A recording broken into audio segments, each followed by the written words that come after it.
राजकारणाचा आखाडा असं संबोधलं जातंय आणि या राजकारणाच्या आखाड्यामध्ये दोन मातब्बर पैलवान उतरलेत. एक म्हणजे हसन मुश्रीफ आणि दुसरीकडे राजे समरजितसिंह घाटगे. आता मात्र यामध्ये आणखी एका पैलवानानं उडी घेतली आणि ते आहेत मनसेचे रोहन निर्मळ सर. आज मनसेकडून त्यांना अधिकृत उमेदवारी जाहीर झालेली आहे आणि आज ते आपल्या स्टुडिओमध्ये उपस्थित आहेत. मी सरांचं आपल्या स्टुडिओमध्ये सहर्ष स्वागत करते.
आणि मी त्यांना विचारते की मनसेकडून तुम्हाला अधिकृत उमेदवारी जाहीर झाली, काय सांगाल आणि तो क्षण काय होता, कसं वाटलं तुम्हाला?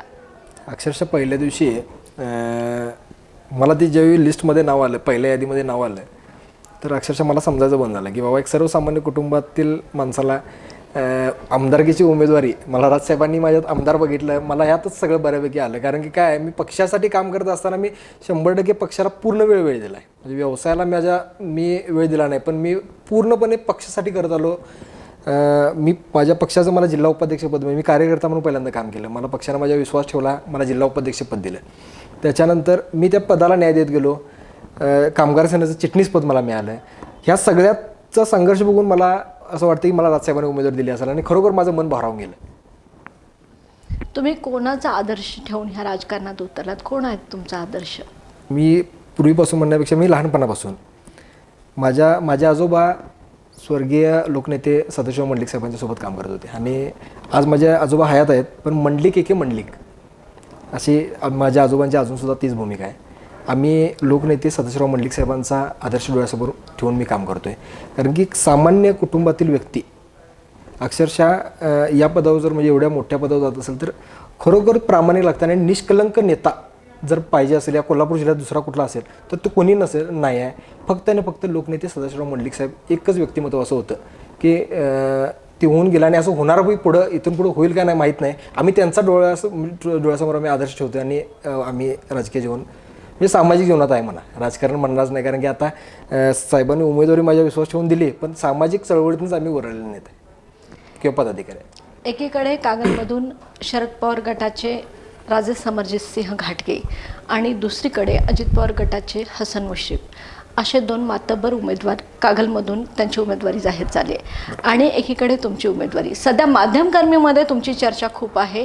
आणि कालच तुमची एक उमेदवारी जाहीर झाल्यानंतर प्रचंड मोठ्या संख्येने एक रॅली निघाली आणि तुम्ही चर्चेत आलात. काय वाटलं त्या क्षणी आणि या दोन मातब्बर उमेदवारांमध्ये तुम्ही स्वतःला कुठे पाहताय, काय सांगाल? दोन जे मातबर नेते आहेत यांच्याबद्दल मी काय बोलणार नाही, कारण मी इतका मोठा नाही.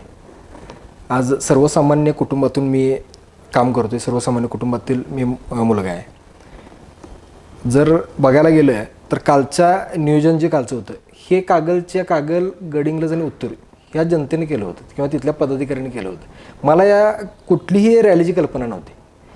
कोणताही आर्थिक भार, अक्षरशः म्हणजे आर्थिक परिस्थिती पण आमची नाजूक असल्यामुळे आम्ही काय कोणाला पैसे देऊन बाबा माणसं आणा ह्या काय गोष्टी आमच्याकडनं होणार नव्हत्या. त्यामुळे जेवढं काय केलं ते स्वतःच्या खिशातले पैसे घालून तिथं पदाधिकारी स्वतः आले. जी रॅली मोठी झाली त्या रॅलीला आलेली ही स्वतःच्या पैसे खिशातले घालून आलेली माणसं होती. आम्ही एकही रुपये कोणाला दिला नाही आणि एकही गाडी आम्ही कोणाला बाबा ही गाडी घ्या आणि माणसं भरून आण असं आम्ही काही केलं नाही. जी स्वतःच्या मनात आली होती त्यातनं ही एवढी मोठी रॅली आमची कालची होती.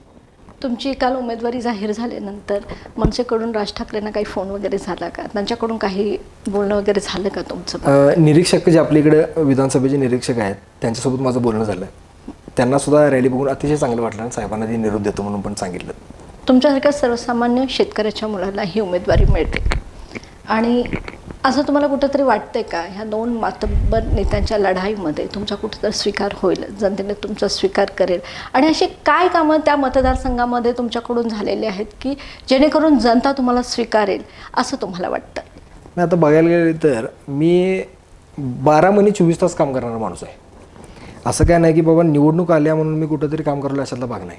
माझ्या पक्षाच्या माध्यमातून, माझ्या पक्षाच्या पदाच्या माध्यमातून मी जनतेसाठी कायम काम करत आलो. प्रत्येक सामाजिक प्रश्नावर मी आवाज उठवला आहे.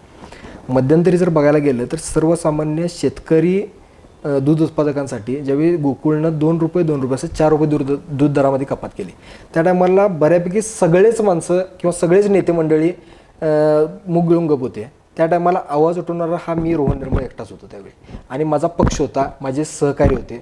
माझ्या सहकाऱ्यांना माझे तालुका अध्यक्ष विनायक आवळे, मी युवराज येडुरे ही तिघा चौघांनी जे काय आम्ही पुढं झालो त्याचा आम्हाला त्रास झाला. आम्हाला त्याच्यानंतर आम्ही गोकुळच्या आंदोलनात आमच्यावर गुन्हे दाखल झाले. गोकुळ अक्षरशः आमच्याकडनं फुटलं गेलं त्यावेळी. कारण की शेतकऱ्यांना न्याय मिळवून द्यायचाच नव्हता, त्यांना फक्त आम्हाला दाबायचं होतं, आमचं खच्चीकरण करायचं होतं. एखाद्या चांगल्या माणसाला, गरीब कुटुंबातील माणसाला दाबायचं एक कलमी कार्यक्रम हा कागलमध्ये आतापर्यंत होत आला आहे. आम्ही त्याला कुठं डगमगलो नाही. आम्ही काय गुन्हे दाखल करायचे ते करा म्हटलं, आम्ही शेतकऱ्यांना न्याय मिळवून बसणार. आणि त्याच्यानंतर आम्हाला मोठे म्हणजे अक्षरशः दरोड्यासारखे गुन्हे दाखल करण्याचा सुद्धा आमच्यावर प्रयत्न झाला त्या दरम्यान. पण राजसाहेबांनी संबंधित सगळी परिस्थिती हाताळली आणि आमच्यावर नॉमिनल चार्जेस जे काय होते ते झालेत. पण ते त्यानंतर आमच्यावर 2 दिवस आम्ही आत राहिलो, पोलीस कस्टडी झाली, त्रास झाला. ऐन दसऱ्या दिवशी सोनवाटाचा कार्यक्रम होता त्या दिवशी अक्षरशः आम्ही आत होतो. आम्हाला खूप वाईट वाटलं. पण आम्ही शेतकऱ्यांसाठी अजून असे किती जरी गुन्हे दाखल करायला लागलेत किंवा आमच्या अंगावर घ्यायला लागले तर आम्ही तयार आहे, काय अडचण. आणि हिंदुत्वासाठी आम्ही कायमस्वरूपी उघड रात्री 2ला हजर आहे, करू आम्ही ते. तुम्ही आतापर्यंत कोणत्या राजकीय सामाजिक भूमिका मांडलेल्या आहेत किंवा घेतलेल्या आहेत, काय सांगा? बऱ्याच भूमिका आहेत तशा. असं आता सांगायचं म्हटलं तर असं स्टुडिओत ह्या दिवस पुरणार नाही एवढे भूमिका आम्ही घेतल्यात. आणि प्रत्येक कोणताही विद्यार्थ्यांचे कुठलाही मुद्दा असू दे आम्ही विद्यार्थ्यांच्या मुद्द्यात आहे, विद्यार्थ्यांचा अन्याय असू दे आम्ही त्यांच्या ह्याच्यात आहे, कामगारांचे प्रश्न असू देत कामगारांच्या प्रत्येक प्रश्नासाठी आम्ही भांडलोय, त्यासाठी सुद्धा आमच्या गुन्हे दाखल झालेत. बऱ्याच वेळी आम्ही एक कंपनीत 200 मीटरची ऑर्डर आम्हाला काढतात, बाबा 200 मीटरच्या बाहेर आपण हे घेऊया, काय तुमची मिटिंग घेऊया आणि तुमचे कामगारांचे प्रश्न काय ते सांगा. म्हणजे एवढं काही त्रास करायचा प्रयत्न झाला. आम्ही लोकांसाठी काम करत आलो 100%. आणि हिंदुत्वासाठी तरी आम्ही अहोरात्र कायम काम करत राहीन इथून सुद्धा. ह्याच्या मागं सुद्धा आज विशाळगडसारखं प्रकरण जर बघितलं तर विशाळगडमध्ये जे काही हिंदुत्ववादी मुलांच्यावर त्रास झाला त्यांना ते खरोखर चुकीचं आहे. पण एक किरकोळ मुठभर मतं तुटतील म्हणून इथल्या नेते मंडळांनी त्याच्यावर बोललं नाही. खूप भयानक अवस्था आहे. म्हणजे तुम्हाला धर्मापेक्षा तुम्हाला मतं महत्त्वाची आहेत. असं कुठंतरी त्यात आम्हाला दिसलं. आणि त्याच्यावर आम्ही इम्तियाज जलीलसारखा माणूस ज्यावेळी तो कोल्हापूरमध्ये येऊन जर मोर्चा काढणार म्हटला, त्यामुळे मोर्चाला विरोध करणारा हा आम्हीच होतो मनसेवाले. दुसरं कोणी आवाज पण उठवला नाही. आणि त्यानंतर इम्तियाज जलील कोल्हापूरमध्ये आला नाही, सगळ्यात महत्त्वाचं म्हणजे. आणि त्यांना नोटीस लागू केली. संबंधित SP साहेबांनी त्यांना सांगितलं की बाबा कोल्हापूरचं वातावरण अतिशय वाईट आहे आणि तुम्ही इथे येऊ नका. आणि खरोखर आम्हाला SP साहेबांचा सुद्धा त्या माध्यमातून आभार मानायचे आहेत. आम्हाला ते इथं कायदा आणि सुव्यवस्थेला हात लागू त्यांनी सुद्धा दिला नाही. त्याबद्दल त्यांचे पण मी या प्रेस कॉन्फरन्सच्या माध्यमातून मी त्यांचे आभार मानतो, मुलाखतीच्या माध्यमातून. मनसे म्हटलं की एक समीकरण त्याच्याशी जोडलं गेलेलं आहे, ते म्हणजे आक्रमक भूमिका, बरोबर, तोडफोड. किंवा हा दृष्टिकोन कधी बदलू शकेल का? म्हणजे मनसेकडून न्याय तरी मिळतोय, पण लोकांचा दृष्टिकोन जो एक झालेला आहे की बाबा आक्रमक भूमिका घेत एखादा मनसेच्या कार्यकर्त्यांना तोडफोड केली, काय सांगाल त्याच्या मागचं रिझन काय आहे? न्याय तर मिळतोय, पण मग ही तोडफोड कशासाठी? नाही, आता सांगतो. आम्ही ज्यावेळी की नाही एखादं आंदोलन करतोय तर त्याच्या अगोदर की नाही 3-4 वेळा आम्ही पत्र दिलेले असतात, आम्ही निवेदन दिलेलं असतं आणि रिक्वेस्ट केलेलं असतं, बाबा संबंधित हा प्रश्न मार्गी लावा. आणि जर तुम्ही मार्गी नाही लावला तर आम्ही आंदोलन करू. आणि आमच्या आंदोलनाची पद्धतच ही आहे की बाबा दुसरं सांगून आम्ही बघितलं, उपोषणाविषयी करून बघितलं, त्यातनं न्याय मिळत नाही किंवा ते जास्त वेळ जातो आणि संबंधित प्रश्नाला न्याय देताना खूप त्रास होतो. तर त्यावेळी आम्हाला वाटलं की आपण एकच भूमिका घेतली पाहिजे की ही त्यातनं आमच्या माध्यमातून मग होते, खळकट्याक आंदोलन होते, आमच्यावर गुन्हे दाखल होतात, पण संबंधित प्रश्नाला वाचा फुटते आणि न्याय मिळतो, आम्हाला त्यात समाधान वाटतंय. पण खळखट्याक करायचं जाऊन आम्ही जायला गेलेलो नसतो. आम्ही त्याच्या अगोदर खूप वेळा पत्रव्यवहार केला असतो, खूप वेळा रिक्वेस्ट केली, आम्ही हात जोडून गेलेलो असतो. पण ज्यावेळी हात जोडून काम होत नाही त्यावेळी आम्हाला हात सोडावा लागतो, पर्याय नसतो त्यावेळी. तुम्ही आता निवडणूक लढवताय, तर तुम्ही जनतेसमोर कोणती आश्वासनं घेऊन पुढे जाताय किंवा कोणते असे विचारसरणी आहे की ते आता जनतेसमोर तुम्ही ठेवणार आहे? आता आपल्या विधानसभेत जर बघायला गेलं, कागल म्हणा, गडिंग्लज आणि उत्तर, तर या ठिकाणी विकास कामं झालीत असं म्हणतात, पण रस्ते आणि गटर म्हणजे विकासकामं आहे काय? पायाभूत सुविधा झाल्या. तर पायाभूत सुविधेच्या पुढं आम्ही गेलोच नाही. आणि प्रत्येक वेळी तोच रस्ता 5 वर्षातनं एकदा तोच रस्ता रिपीट करायचा आणि फक्त एखाद्या बिझनेस लॉबीलाच मोठं करायचं, एवढंच यातनं चाललं. यातनं जनतेच्या प्रश्नाकडं कुठंतरी दुर्लक्ष व्हायला लागले. आपण जर या सत्तेमध्ये आलो तर आम्ही बऱ्याच काही गोष्टी आहेत ज्या आमच्या ब्ल्यूप्रिंटमध्ये पण आपण सादर केलेल्या आहेत, तसंच आम्ही जाहीरनाम्यात सुद्धा आम्ही देतोय. आज कागलसारख्या ठिकाणी IT पार्क का होऊ शकत नाही हो? म्हणजे काय आमच्या इथं कमी काय आहे? आमच्या इथं इंडस्ट्रीयलसाठी जमीन आहे, आमच्या इथं मुबलक पाणी आहे, लेबरचा पुरवठा आमच्या इथं होऊ शकतो. आमच्या कागल, उत्तूर आणि गडिंग्लज या इथील माणसं बऱ्यापैकी मुंबई, पुणे आणि बेंगलोरला कामाला आहेत. आमच्या इथं काम का मिळू शकत नाही त्यांना? ह्या सगळ्या गोष्टीकडे कुठंतरी दुर्लक्ष केलं जातं आहे. आणि इथं जी काय कामं करणार आहेत त्यांना कुठल्या तरी फाउंडेशनच्या माध्यमातून 5-1 हजार रुपये द्यायचे आणि पोरं आपल्या हाताखाली ठेवायचे, त्यांची उद्ध्वस्त आयुष्य करायचं. एक कलमी कार्यक्रम हेच चालला आहे आपल्या विधानसभेत, हे पण बघणं गरजेचं आहे. आणि हे कधीही कुठं कव्हर झाला नाही हा विषय. ह्या पण विषयाकडे आपण लक्ष द्यायला पाहिजे. आणि जर आम्हाला जर जनतेनं संधी दिली तर 100% कागलला एक वेगळ्या विकासाच्या शिखरावर आम्ही नेऊन ठेवू. मग अशीच बोलताना तुम्ही असं म्हटलं की तुम्ही कोणाला आदर्श मानता, असं म्हटल्यानंतर तुम्ही उल्लेख केला होता की संजय मंडलिक यांना, लोकनेते सदाशिव मंडलिक साहेबांना. दादांना तरी आम्ही म्हणतोच, पण लोकनेते सदाशिव मंडलिक साहेबांना, सदाशिव मंडलिक यांचा आदर्श ठेवून तुम्ही राजकारणात तुमचे बरेच लोक आलं असं तुम्ही म्हणतात. पण लोकसभेवेळी कुठंतरी अन्याय झाला त्यांच्यावर असं तुम्हाला वाटतंय का? कागलमधून त्यांना मताधिक्य जेवढं मिळायला पाहिजे होतं, अंतर्गत बंडाळी कुठेतरी झाली आणि न्याय मिळाला नाही, किंवा खासदार पद कुठंतरी हिरावून बाजूला गेलं असं वाटतंय का तुम्हाला? काय सांगाल याबद्दल? आता आम्ही सांगण्यापेक्षा सगळ्या तालुक्याला आणि जिल्ह्याला माहीत आहे काय. ज्यावेळी राजसाहेब ठाकरे यांनी शिवतीर्थावरून नरेंद्र मोदींसाठी भाजपला आणि महायुतीला बिनशर्त पाठिंबा जाहीर केला, मनसे हा पक्ष, त्यानंतर आपले इथले स्थानिक उमेदवार संजयदादा मंडलिक यांना आम्ही त्यांचा प्रचार आम्ही करत होतो. जेवढं काय आमच्याकडनं शक्य होतं ते आम्ही केलं. पण एकंदरीत जर बघितलं तर परवा भैया पण बोललेत, काही जणांनी मदत केली नाही आणि खरोखर त्यामुळे दादा पडलेत, नाहीतर दादा ह्यावेळी निवडून आले असते. काय पॉसिबल म्हणजे एक बूथवर तरी छत्रपतींचा उमेदवारसुद्धा नव्हता उभा राहायला, बूथ मेंबरसुद्धा नव्हता. आणि त्या ठिकाणी मतदान त्यांना वाढते म्हणजे काय? म्हणजे कुठंतरी धुसफुसात नव्हती आणि कुठंतरी मंडलिक घराण्यावर आतापर्यंत जो म्हणजे याच्या अगोदरचं जर पार्श्वभूमी बघितली, भैयांना की नाही डावललं गेलं. वीरेंद्र भैयांना याच्या अगोदर जिल्हा परिषदला सुद्धा त्रास द्यायचा प्रयत्न केला, निवडून कसं मंडलीकरांना खाली जाईल ह्याच्याकडे सुद्धा प्रयत्न काही मातबर नेत्यांनी केलाच. कारण की त्याची मागची कारणं पण असतील बरेच, त्यांना काहीतरी प्लस मायनस बाजू मांडायची असतील. तर गोकुळला बघितलं, गोकुळला सुद्धा भयांच्यावर अन्याय झाला. गोकुळला सुद्धा तेवढं दोन, एक आत्या आणि भया ही दोघंच सीटा कशा का पडतात.